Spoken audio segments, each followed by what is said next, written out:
नर्मदे हर नर्मदा परिक्रमा. परिक्रमा म्हणजे प्रदक्षिणा.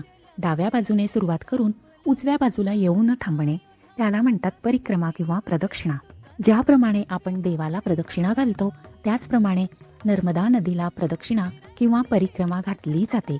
नर्मदा ही भारतातील एक अतिशय पुण्य पावन नदी आहे, जी श्री क्षेत्र अमरकंटक येथून उगम पावते व अरबी समुद्राला जाऊन मिळते. नर्मदा ही एकमेव अशी नदी आहे जिची परिक्रमा केली जाते किंवा तिला प्रदक्षिणा घातली जाते. गंगा नदीला अत्यंत पुण्य पावन असं म्हटलेलं आहे. गंगा नदीमध्ये स्नान केल्याने सर्व पापांचा व दोषांचा नाश होतो.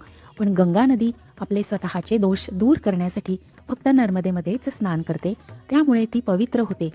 इतकं महान महत्त्व या नर्मदा नदीचं आहे.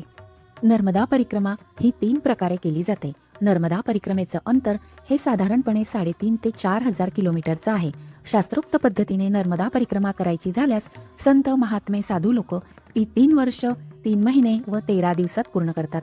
आपल्यासारखे सर्वसाधारण लोक साधारणपणे 4, 5 किंवा 6 महिन्यामध्ये ही पायी नर्मदा परिक्रमा पूर्ण करतात.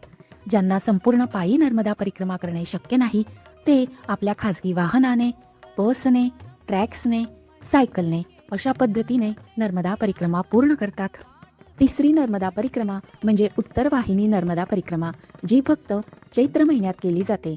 चैत्र शुद्ध प्रतिपदा म्हणजे गुढीपाडवा ते चैत्र महिन्याच्या अमावस्यापर्यंत 1 महिना ही परिक्रमा चालू असते. साधारणपणे या काळामध्ये नर्मदा ही उत्तर वाहिनी होते, जी आधी पश्चिमेकडे वाहत असते.